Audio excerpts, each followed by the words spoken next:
എല്ലാവർക്കും നമസ്കാരം. ഓം ശരവണഭവായ നമ. ഇന്നലെ ഡിസംബർ 8 തൃശ്ശൂർ എലൈറ്റ് ഹോട്ടലിൽ വെച്ച് Rajith G LMRK ground force അംഗങ്ങളുമായി നടത്തിയ മീറ്റിങ്ങിൽ LMRKയുടെ ഡിസംബർ 13 പ്രോഗ്രാമുകൾക്ക് വരുന്നവർ, രജിസ്റ്റർ ചെയ്തവർ അറിയേണ്ടതായ കുറച്ച് കാര്യങ്ങളാണ് ഈ വീഡിയോയിൽ പറയാൻ പോകുന്നത്. രജിത് ജിയുടെ നിർദ്ദേശങ്ങൾ, രജിത് ജിയുടെ വാക്കുകൾ ഏറെക്കുറെ ഈ വീഡിയോയിൽ ഉൾപ്പെടുത്തുന്നുണ്ട്. തെറ്റുകുറ്റങ്ങൾ വരാം, എന്നാലും പ്രധാനപ്പെട്ട കുറച്ച് കാര്യങ്ങൾ വരുന്നവർ അറിഞ്ഞിരിക്കേണ്ടതാണ്. ഡിസംബർ 13 പഴനിയിൽ നടക്കുന്ന അഗ്നിഹോമം വരാനിരിക്കുന്ന അഗ്നിയാഗത്തിൻ്റെ തുടക്കമാണ് എന്ന തിരിച്ചറിവ്. ഇനി വരുന്ന മഹായാഗം അഗ്നിയാഗമാണ്. അതിന് ഒരു മുന്നോടി എന്നുള്ള രീതിയിലാണ്, തുടക്കം എന്നുള്ള രീതിയിലാണ് കാർത്തിക നക്ഷത്രത്തിൽ ഡിസംബർ 13 പഴനിയിൽ വെച്ച് നടക്കുന്ന അഗ്നിഹോമം. ഈ ഹോമം നടക്കുന്ന അന്ന് രാവിലെ ഫ്ലാഗ് ഹോയിസ്റ്റിംഗ് ഉണ്ടായിരിക്കും. അതാണ് ഒന്നാമത്തെ പ്രോഗ്രാം. 7 മണി തൊട്ട് 10 മണി വരെ. ഞാൻ എഴുതിയിരിക്കുന്ന നോട്ട്സ് അങ്ങനെ തന്നെയല്ല ഞാൻ വായിക്കുന്നത്, കാരണം അതെനിക്ക് ഓർമ്മ കിട്ടാൻ വേണ്ടി ഞാൻ എഴുതി വെച്ചതാണ്, ഇന്നലെ എഴുതി വെച്ചതാണ്. അപ്പോൾ ഹോമം നടക്കുന്ന അന്ന് ഡിസംബർ 13 രാവിലെ 7 മണി തൊട്ട് 10 മണി വരെയുള്ള സമയത്താണ് ഫ്ലാഗ് ഹോയിസ്റ്റിങ്ങുമായിട്ടുള്ള കുറച്ച് കാര്യങ്ങൾ നടക്കുന്നത്.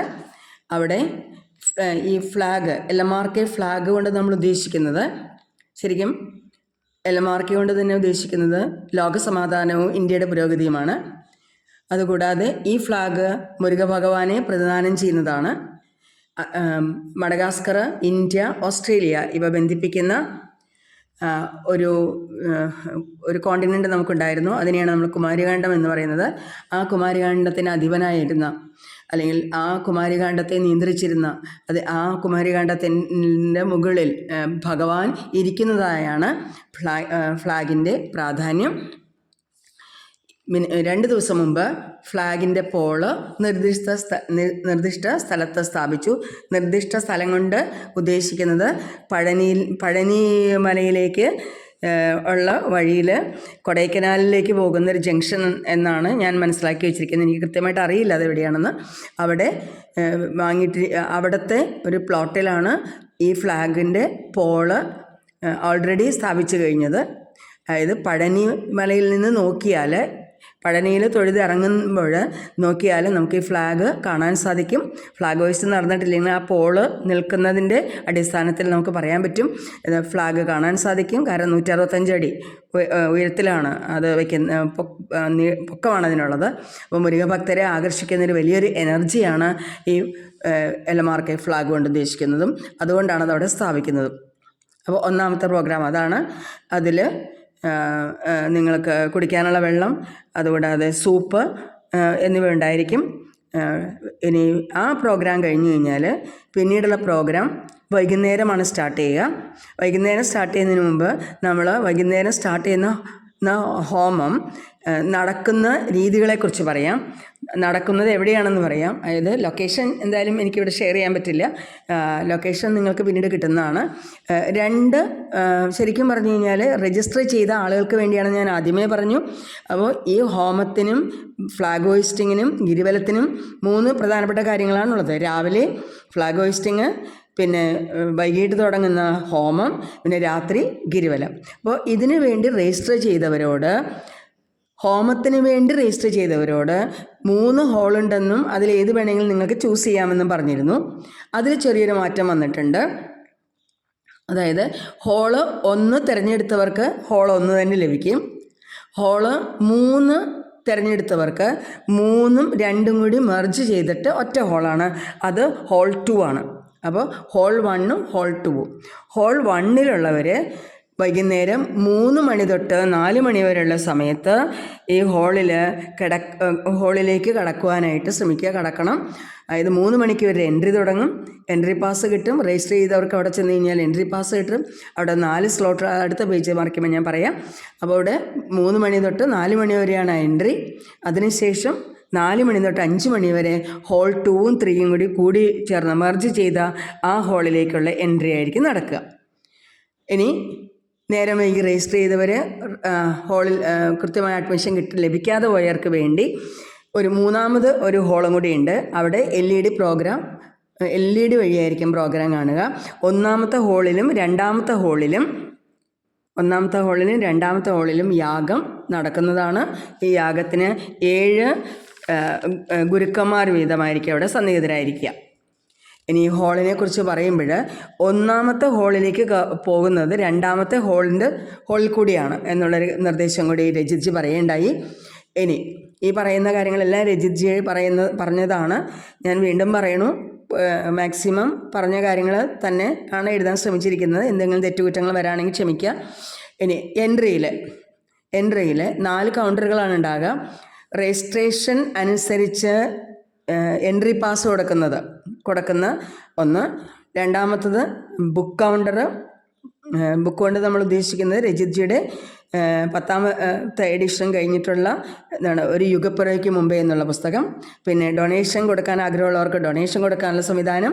അതുകൂടാതെ ഒരു ചെറിയ ഒരു ഫ്ലാഗ്, എല്ലാ മാർക്കറ്റിൽ ഫ്ലാഗ് ടേബിൾമേലോ കാറിലൊക്കെ വെക്കാൻ പറ്റുന്ന രീതിയിലുള്ള ഫ്ലാഗും കൂടി അവൈലബിൾ ആണ്. അത് വാങ്ങേണ്ടവർക്ക് അതും വാങ്ങാം. അപ്പോൾ 4 കൗണ്ടറുകളാണ് അവിടെ മുൻപിലുണ്ടാവുക. ഈ പാസ് ലഭിച്ചാലാണ് നിങ്ങൾക്ക് അതിനുള്ളിലേക്ക് രജിസ്റ്റർ ചെയ്തവർക്ക് കിട്ടുന്ന പാസ്. അതായത് ഹോൾ 1-ലുള്ളവർക്ക്, വീണ്ടും പറയുന്നു 3 തൊട്ട് 4 വരെയും, ഹോൾ 2 and 3-ലുള്ളവർക്ക് സെലക്ട് ചെയ്ത് 2 and 3-ലെത്തിയവർ 4 മണി തൊട്ട് 5 മണി വരെയുമാണ് അവർ അതിനുള്ളിലേക്ക് കടക്കുക. അപ്പോൾ ഇത്രയും നേരത്തെ വൈകുന്നേരം 6 മണിക്കാണ് ഹോമം തുടങ്ങുക. 6 മണിക്കാണെന്നാണ് എൻ്റെ വിശ്വാസം. അതെ, ആ ഹോമം തുടങ്ങുന്നതിന് മുമ്പേ കിടക്കുന്ന എന്തിനാണെന്ന് വെച്ചാൽ തിരക്കുകൾ ഒഴിവാക്കാനാണ്. അവിടെ വെള്ളം കിട്ടും, വെള്ളത്തിലുള്ള സൗകര്യം ഉണ്ടാകും, പിന്നെ ടോയ്ലറ്റ് സംവിധാനങ്ങളുണ്ട്. പിന്നെ ഹോമം നടക്കുന്നതിനിടയിൽ ഡിന്നറും നിങ്ങൾക്കുള്ള ഭക്ഷണവും അവിടെ വരുന്ന എല്ലാവർക്കുള്ള ഭക്ഷണവും ഒരുക്കിയിട്ടുണ്ടാകും. അപ്പോൾ ഇതാണ് ഈ ഹോമത്തിനെ കുറിച്ച് പറയുന്ന ഒരു കാര്യം. മറ്റൊരു കാര്യം, ഈ ഹോമത്തിൽ അർപ്പിക്കാനുള്ള നെയ്യ് നിങ്ങൾക്ക് കൊണ്ടുവരാവുന്നതാണ്. ആ നെയ്യ് അവിടെ സ്വീകരിക്കും. അത് 1-ലായാലും 2-ലായാലും LED മാത്രം വെച്ചിരിക്കുന്നത്. യാഗം നടക്കാത്ത 3ാമതൊരു ഹോളുണ്ടെന്ന് പറഞ്ഞില്ലേ, അവിടെ വരുന്ന ആളുകളിൽ നിന്ന് നെയ്യ് സ്വീകരിക്കുകയും അവിടേക്ക് സമർപ്പിക്കുകയും ചെയ്യുന്നതാണ്. അപ്പോൾ നെയ്യ് സമർപ്പിക്കാൻ ആഗ്രഹമുള്ളവർ നെയ്യ് കൊണ്ടുവരിക. ഇനി ഹോമം കഴിഞ്ഞ് രാത്രി 10 മണിക്ക് ഗിരിവലം ചിരാത് തെളിയിച്ചുകൊണ്ടാണ്, അതായത് കാർത്തിക വിളക്കാണ്, ചിരാത് തെളിയിച്ചുകൊണ്ട് ഹോമം നടക്കും. ഹോമം എവിടെയാണ് നടന്നത് അവിടെ നിന്ന് ആണ് ഗിരിവലം ആരംഭിക്കുക. അപ്പോൾ ഹോമം കഴിഞ്ഞ് രാത്രി 10 മണിക്ക് ഗിരിവലം ചിരാത് തെളിയിച്ച് ഹോമം നടന്നിടത്തുനിന്ന് തുടങ്ങും. രജിത്ജി പറഞ്ഞു ഗുഹയുടെ അടുത്ത് ചെല്ലണ സമയത്ത് ഒന്ന് നിന്ന് വേണം നമുക്കത് തുടരാനായിട്ട്. ഇനി നമുക്കായിട്ടുള്ള കുറേ നിർദ്ദേശങ്ങൾ എന്തൊക്കെയാണ്? ഒന്ന്, വാഹനം നിങ്ങൾ താമസിക്കുന്ന ഹോട്ടലിൽ പാർക്ക് ചെയ്യുക. വാഹനം താമസിക്കുന്ന ഹോട്ടലിൽ പാർക്ക് ചെയ്യുക. പിന്നെ ചെരുപ്പ് വാഹനത്തിലോ റൂമിലോ വെച്ച് പോരുക. എവിടെ? ഹോമം നടക്കുന്നിടത്തേക്ക് ചെരുപ്പ് കൊണ്ടുവരാതിരിക്കുക. ഫ്ലാഗ് ഹോയിസ്റ്റിംഗ് ഗ്രൗണ്ടിൽ നമുക്ക് വേണ്ടി വരും. നമുക്ക് ചെരുപ്പ് വേണ്ടി വരും. പക്ഷേ ഹോമം നടക്കുന്നിടത്ത് ചെരുപ്പ് കൊണ്ടുവരാതിരിക്കുക. ചെരുപ്പ് ഒന്നുകിൽ റൂമിലോ അല്ലെങ്കിൽ വാഹനത്തിലോ ഇടുക. കാരണം ആയിരക്കണക്കിന് പേരുടെ ചെരുപ്പ് വരുമ്പോൾ അത് വെക്കാനുള്ള സൗകര്യം നമുക്കില്ല. ഇനി അത് വെച്ച് പോയി കഴിഞ്ഞാൽ പിന്നീട് അത് ലഭിക്കുമോ എന്നുള്ളത് ഉറപ്പില്ല. കാരണം അത്രമാത്രം ചെരുപ്പ് വെക്കാനുള്ള സൗകര്യം ഇല്ലാത്തതുകൊണ്ടാണ് ഈ നിർദ്ദേശം പറയുന്നത്. ഹോമത്തിന് വരുന്നവർ ചെരുപ്പ് കൊണ്ടുവരാതിരിക്കുക. തീരെ നടക്കാൻ പറ്റാത്തവർ എന്താണെന്ന് വെച്ച് ചെയ്യാം. പക്ഷേ എന്നാലും അത് വളരെ റിസ്ക്കുള്ള കാര്യമാണ്. അങ്ങനെ ചെരുപ്പില്ലാതെ നടക്കാൻ പറ്റാത്തവരെ സംബന്ധിച്ച് വാഹനത്തിൽ ഹോമത്തിനടുത്ത് ഉള്ള ആ ഹോളിനടുത്ത് കൊണ്ടുവിടാവുന്നതായിരിക്കും ഏറ്റവും നല്ലത്. ഇനി ഗിരിവലത്തിന് ചെരുപ്പ് ഇടണോ വേണ്ടയോ എന്നുള്ളത് നിങ്ങൾക്ക് തീരുമാനിക്കാം. രജിത്ജി എന്തായാലും ചെരുപ്പ് അന്ന് ഉപയോഗിക്കില്ല എന്നാണ് പറഞ്ഞിരിക്കുന്നത്. ഗിരിവലത്തിന് ഉപയോഗിക്കില്ല എന്ന് പറഞ്ഞു. അപ്പോൾ അത് നിങ്ങൾക്ക് തീരുമാനിക്കാം. ഇനി നെയ്യിൻ്റെ കാര്യം ഞാൻ പറഞ്ഞു കഴിഞ്ഞു. ഇനി അതിപ്രധാനമായൊരു കാര്യം, ഫ്ലാഗ് ഹോയിസ്റ്റ് നടക്കുന്നത് ഹൈവേക്കടുത്താണ്. പഴനി കൊടൈക്കനാൽ ആ ഹൈവേക്കടുത്താണ്. ആരും റോഡിൽ ഇറങ്ങി നിൽക്കാതിരിക്കുവാൻ സ്വയം ശ്രദ്ധിക്കുക. മറ്റുള്ളവർ അങ്ങനെ ചെയ്യുകയാണെങ്കിൽ അവരോട് കാര്യങ്ങൾ പറഞ്ഞു മനസ്സിലാക്കി അവിടെ നിൽക്കരുത് എന്ന് കൃത്യമായി പറയുക. അത് വലിയൊരു ട്രാഫിക് പ്രശ്നങ്ങൾ ഉണ്ടാക്കാനുള്ള കാര്യമുണ്ട്. അതുമാത്രമല്ല, ഇറ്റ് ഈസ് റിസ്ക്കിയാണ്. അതുകൊണ്ട് അവിടെ ഹൈവേയിൽ നിൽക്കാതിരിക്കുക. അത് വളരെ പ്രധാനപ്പെട്ടൊരു കാര്യമാണ്.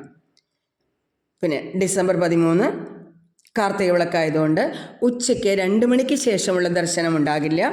അപ്പോൾ വരുന്ന ഭക്തർ പഴനിമലയിൽ കയറി ഉള്ള ദർശനത്തിന് നിങ്ങൾ വേറെ ഏതെങ്കിലും സമയം കണ്ടെത്തുക. 12-ാം തീയതി വരുന്നവരാണെങ്കിൽ 12-ാം തീയതിയോ അല്ലെങ്കിൽ 14-ാം തീയതി പോകുന്നവർ വേണ്ട സമയമുണ്ടെങ്കിൽ അങ്ങനെയോ. അപ്പോൾ നിങ്ങൾക്ക് ഇത് ഒരു കാര്യം, 13-ാം തീയതി 2 മണിക്ക് ശേഷം ദർശനം വൈകിട്ട് വരെ ഉണ്ടാവില്ല.